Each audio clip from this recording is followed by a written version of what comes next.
Hi, this is Robert with Cruzbike, and today we're going to go over a handful of things that you can use and that you can do to add more comfort to your bike and also to help in your learning process and your ability to feel more confident on the road and kind of dial in that fit.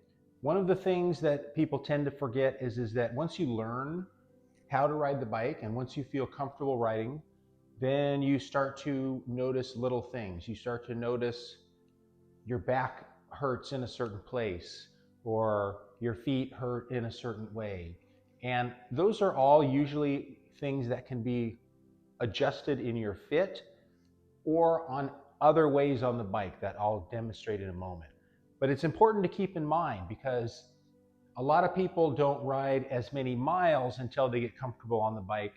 And then that's where you have to really start personalizing your fit. Okay, let's just start in general by talking about what these things might be. On a Q45, for example, you might notice that you're having a lot of pressure on your tailbone or getting what they call recumbent butt. So you get sore in your buttocks, just sometimes from the more upright seating position. That's a kind of a common issue here. Let's kind of go up to this S40. What can happen here? Sometimes people can feel like they need more support in their lumbar. So they might feel they need to make some adjustments here because that's an issue. Recumbent butt, maybe less of an issue, but that can happen too because you're still kind of seating upright a little bit. So we have that issue here. So these two models, there's two different things you can do that are very easy with the seat. You can always adjust the seat angle on the Q45, so you can play with that. You can also, on the S40, you can adjust the lip of the front, the little extension, you can remove it. That provides some relief in the front. You can also extend it all the way out. That provides more support for your backside on the front. Okay, so here we have some spare seat foam. This is an item that you can buy from us. It is just spare foam that is the base layer of our foam seats. And we have these at the warehouse, and you can email us to obtain these if they're not on the web page. But basically you can take this is a one piece normally, but I've cut it up for demonstration purposes. So I've cut it so we have different pieces. So we have a top piece, and then maybe we have a little small lumbar piece, and then maybe we have a lower piece here that looks like this. So some people on an S40, for example, might say, I need more lumbar support. So you can cut this foam down into a different size strips, and you can experiment with this. And then this piece can be inserted right there, and it can go right between where it might provide some more lumbar curve. And then you can play with this, move it up here, you can move it down, maybe it needs to be thinner, maybe not as wide, and that's a thing you can play with on the S40 that helps. Another thing you can play with on the S40 is doing the same thing except with the top part. So maybe you just need a little bit more on your shoulders. So we have the seat wedge, which is much wider, but you can also accomplish a similar thing by just using a top piece of this foam up at the top part of the foam of the seat. So that's an option. Now, on the Q45, where maybe that's not the case, it's not so much a lumbar curve thing, but maybe it's down here on your tailbone, then you can add cut down a piece and you can add it to the bottom. Now, for all of these, I usually add them inside the cover. I'm just kind of showing you where they would go. So you can add this kind of foam to the inside. Another thing you can do to help alleviate, say for example, tailbone pain on something like a Q45 is you can add that cushion, but you can add a nice little hole or a slot in that pad. And you can do that on the stock pad as well. You can kind of carve out a slot or a little section in the back for your tailbone. You can add that pad in there, provides a little bit more cushion overall. and adds a little section, a little relief where the pad can sink down into a cavity, which can help alleviate tailbone issues, for example. So that's an option you can do on the Q45. Same thing there, you can add small bits or pieces. You can cut off the top of this, and you can add a little piece to the inside here to add a little bit of foam that might push this top cushion a little bit, provides a little bit more curvature to the seat here, a little bit more shape. If your back, like I have an upper back that's not very flexible, so I have to work on it. But I find if I have support on my shoulders and when I'm riding, it helps. So my personal bike has added cushion to the top 5-6 inches of the seat pad on a Q to essentially push this forward, but only by a centimeter or so. That's all I need. If it's all the way back, it feels too flat to me. But when I add that little bit of cushion to the top, and it just pushes me forward a little bit, this contacts my back better, and I feel a lot more comfortable. Okay, let's talk about these two. So we have the T50 and the V20. Same things apply. Mostly to the V20 is a lot of people just need that lumbar support, kind of somewhere right down here, because you're laying much flatter. If you don't have our carbon fiber adjustable seat, which to me is the best accessory to the V20 you can buy, unless you're strictly racing and want to be as aerodynamic as possible, you can do the same thing here. You can add some foam, you can add some cushion up to the top to get a little bit more curvature. If the seat literally doesn't fit your length, then you might be really wanting to consider the carbon fiber adjustable seat as the best option.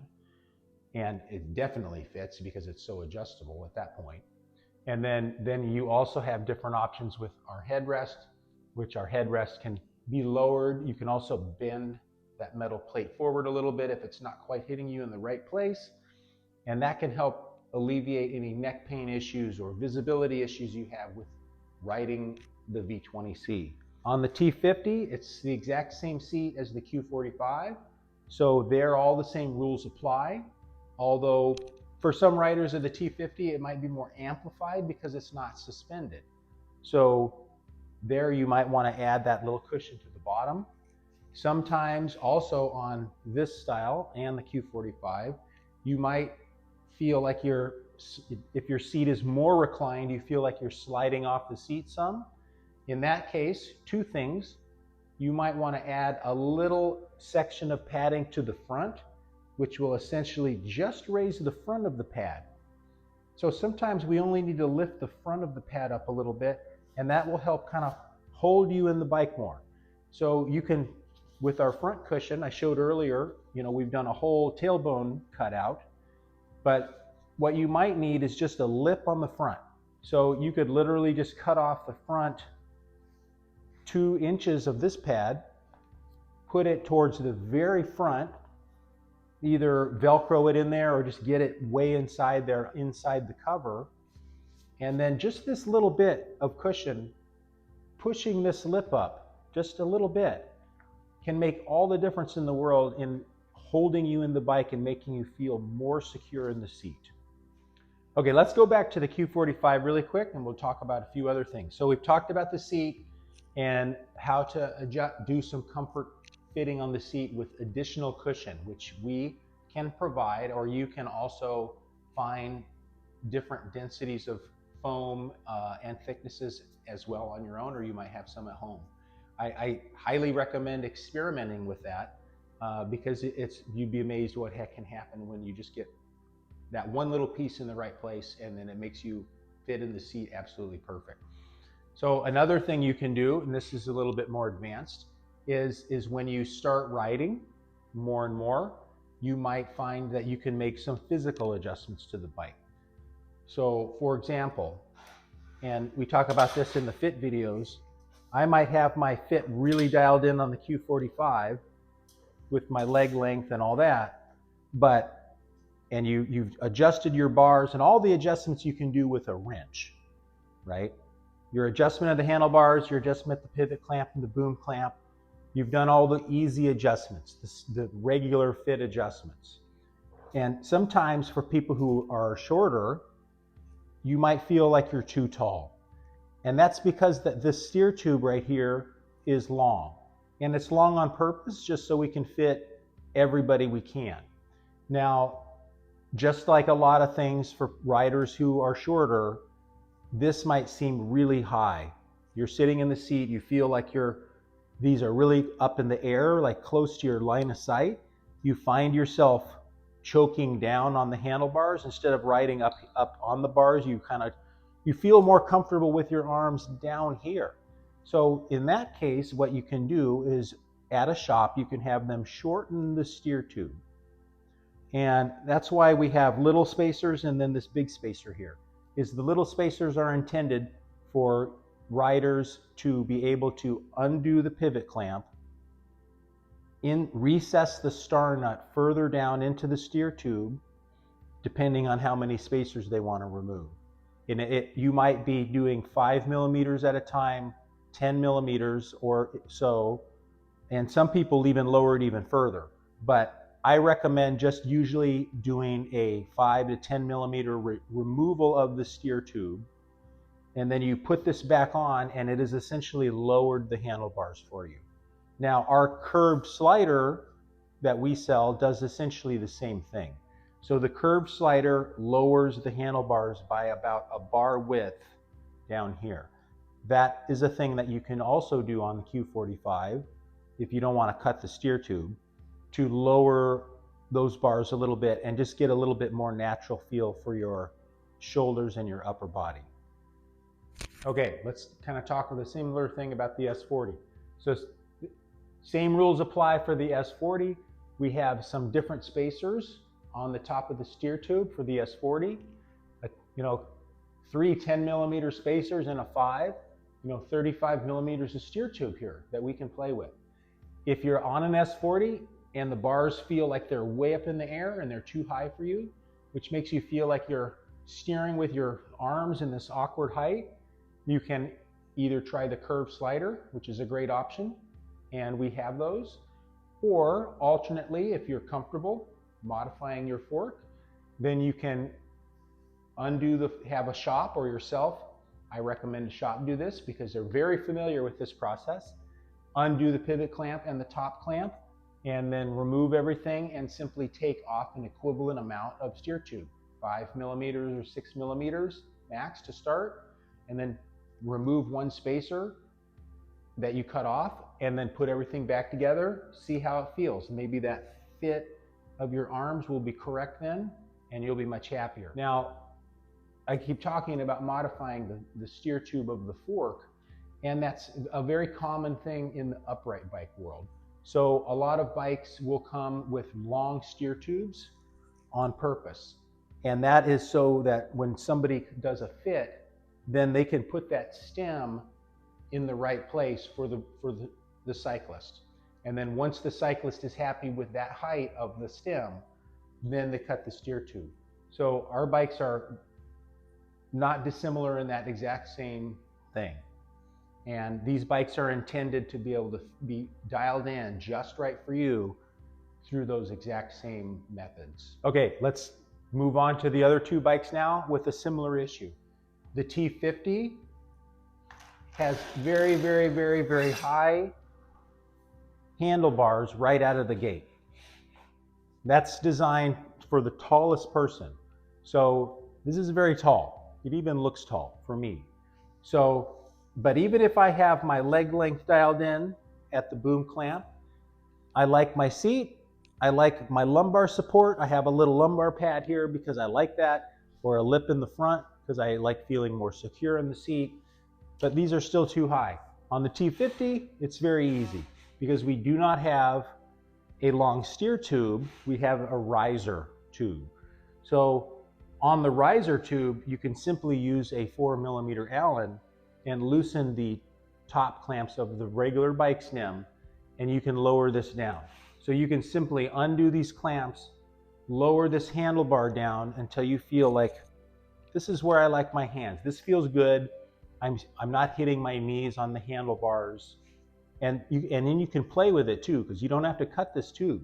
So you can lower this and play with it a little bit and get a feel, and then just simply tighten it back down and go for a ride, and then make that adjustment more and more until you feel like the bars are in the right place for me. And then at that point, you can mark the tube and cut it and put the star nut, put the star nut further in, cut the tube, recap it, or you can just simply leave the tube long, because in this particular bike, you don't technically have to cut it unless you just want that extra tube not sticking up. Let's talk about the V20C, different animal. This basically race bike, if you've dialed in your seat, you got your head rest dialed in, either with the carbon fiber adjustable seat or some additional padding that you've experimented with. Now you have to deal with the bars. If you're a taller rider, this is probably going to be okay. If you're a shorter rider, again, those bars might feel artificially high for you. And we do not have steer tube to play with on the V20C, however.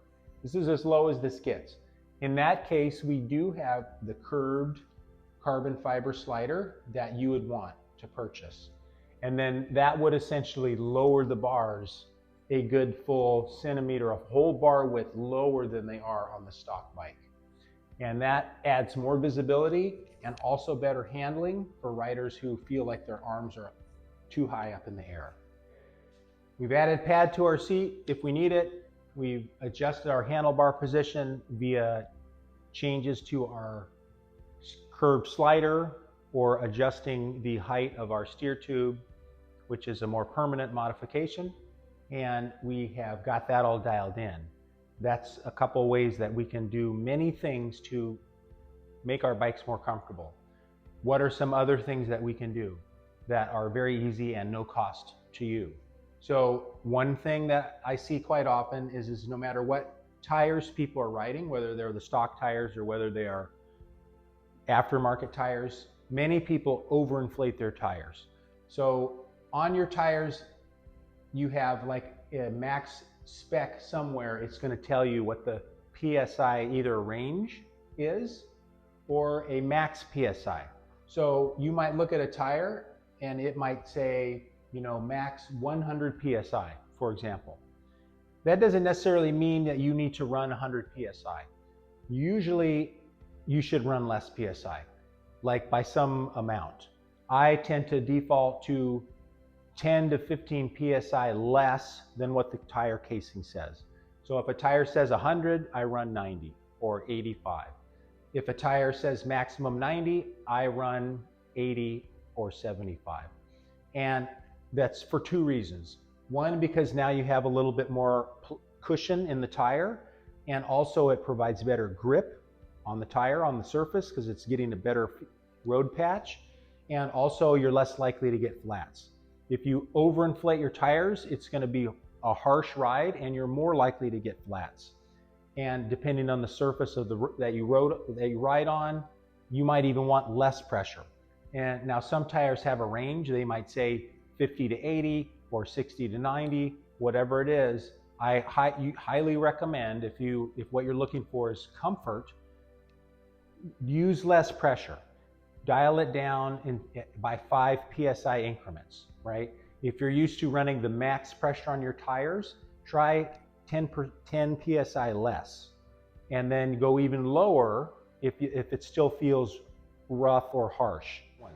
All of these things are very low cost or no cost to you to make these little changes, and they go a little bit beyond the typical fit of our bikes, but they can add all the difference in the world to your riding experience. Now, the next thing that also you will see that you can do also on a cruise bike very easily is that they have changed the handlebars, and they have changed the handlebars to something that fits them better or that they really enjoy, either because the way the grips are formed is just in a better position for them, or the reach, which is how long the handlebars are, is nicer, or narrow. Like sometimes the handlebars are much too wide. Our stock bars are very wide, and that's just to aid in the ease of learning to ride a cruise bike.